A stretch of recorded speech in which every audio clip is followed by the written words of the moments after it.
மீண்டும் உங்களை நாம் சந்திப்பதிலே மிக்க மகிழ்ச்சி அடைகின்றோம். நான் இலங்கையில இருந்து பதுளை போதனா வைத்தியசாலையில் இருந்து வைத்தியர் பிஷான் வேதநாயகம்.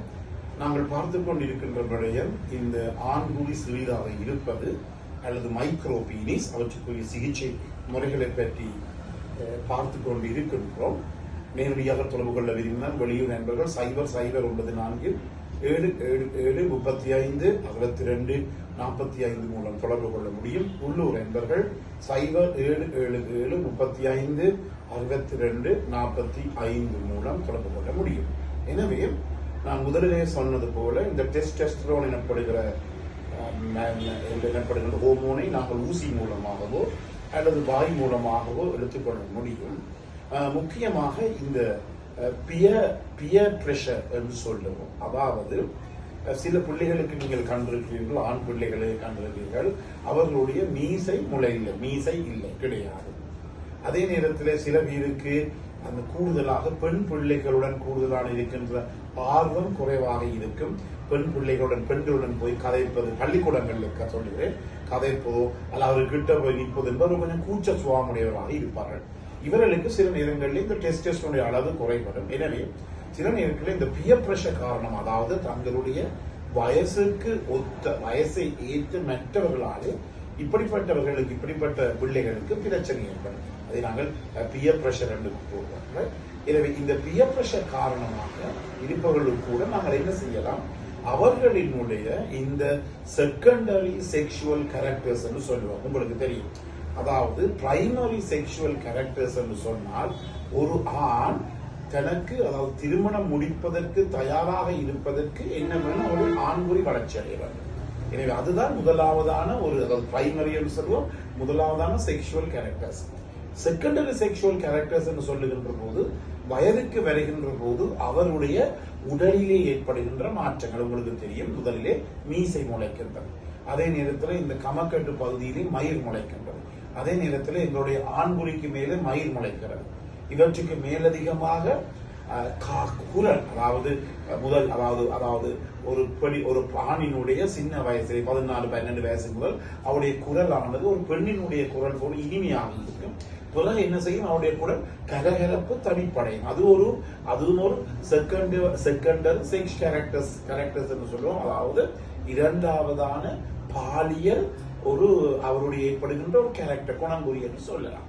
அதே போல இன்னும் அடுத்தது ஆண்களுக்குரிய அந்த மஸ்குலேச்சர் என்று சொல்லப்படுகின்ற உடல் தசை அமைப்புகள் எல்லாம் வளரும். கைகளிலே எல்லாம் நல்ல தசைகள் போடும், உடல் நல்ல ஃபிட்டாக இருக்கும், இப்படி எல்லாம் இருக்கிறது. இவை எல்லாத்தையும் நாங்கள் சொல்லுவோம் இந்த செகண்டரி செக்ஷுவல் கேரக்டர்ஸ். அதாவது ஒரு ஆண் என்பவர் ஆணாக இருப்பதற்கு இந்த டெஸ்டோஸ்டெரோன் என்னுடைய ஹோமோனுடைய பாதிப்பு காரணமாக அவர் இப்படிப்பட்ட இந்த ஆண்மைக்குரிய தன்மையை அவர் பெற்றுக் கொள்கிறார்.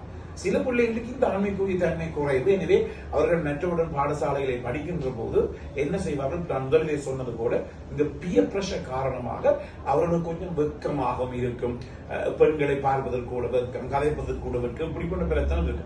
இந்த இடத்திலே கூட அவர்களுடைய இந்த நான் முதலிலே சொன்னது போல இந்த செக்ஷுவல் கேரக்டர்ஸை நாங்கள் கூட்டுவதற்காக நாங்கள் என்ன சொல்லுவோம் என்று அவர்களுக்கு டெஸ்டோஸ்டெரோனை கொடுக்கலாம். உங்களுக்கு தெரியும், இதை நாங்கள் பெண்களிலே இலகுவாக நாங்கள் சொல்லலாம்.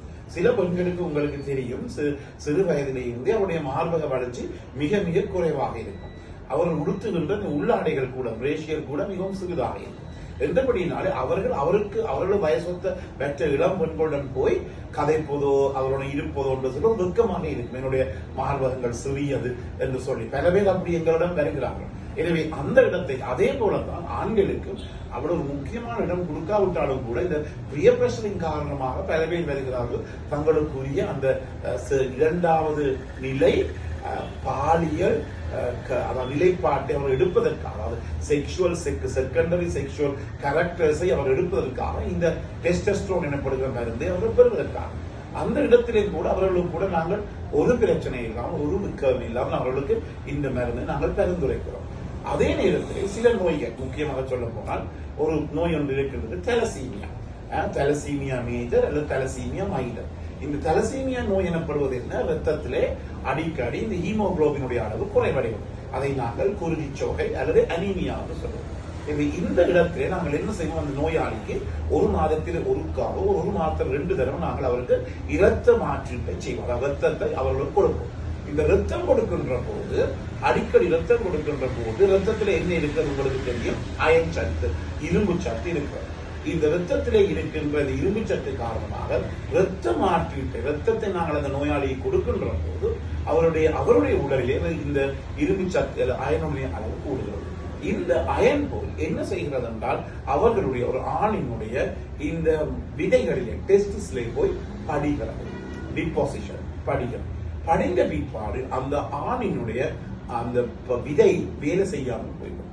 எனவே விதைப்பையிலே இருந்துதான் எங்களுக்கு இந்த டெஸ்டோஸ்டெரான் என்ற ஆண்மைக்குரிய ஹோமோன் வருகிறது.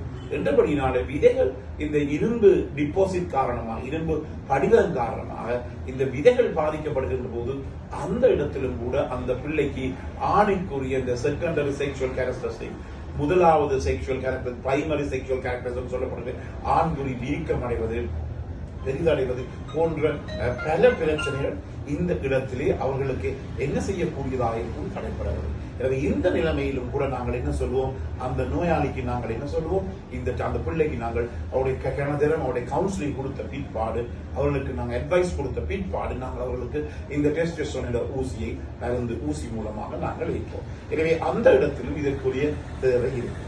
அதே நேரத்திலே சத்திர சிகிச்சை மூலம் இதை செய்யலாமா என்று சொல்லி இப்போது பீனைல் ரீகன்ஸ்ட்ரக்ஷன் சர்ஜரி என்று சொல்லுவோம்.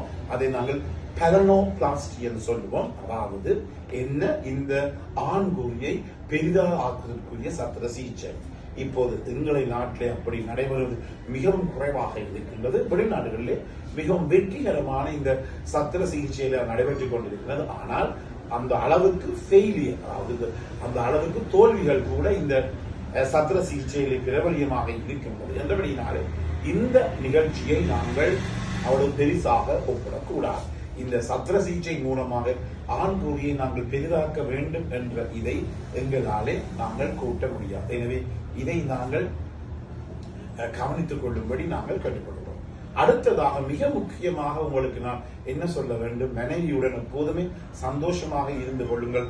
இருப்பது ஒரு கொஞ்ச காலம் என்றபடியினாலே நாங்கள் அந்த இருக்கின்ற காலத்தை மனைவியுடன் நன்றாக பாலிடுவது கொண்டு அவர் உச்சக்கட்டம் அடையும் மற்றும் அவருக்கு உதவி செய்வதன் மூலமாக இந்த இல்லற வாழ்க்கையை நாங்கள் சுவைக்க முடியும். எனவே இந்த நிகழ்ச்சி பிடித்திருந்தால் மறக்காம மற்றொரு அறிமுகப்படுத்துங்கள், லைக் பண்ணுங்கள், ஷேர் பண்ணுங்கள். டிக்டாக்ல போர்கள் மணிச்சின்னத்தை பெல் சைன் அமைத்தி சப்ஸ்கிரைப் பண்ணுங்கள். யூடியூப் டிக்டாக்ல பார்ப்பவர்கள் மறக்காமல் ஃபாலோ பண்ணுங்கள். மீண்டும் உங்களை சந்திக்கின்றேன். நன்றி.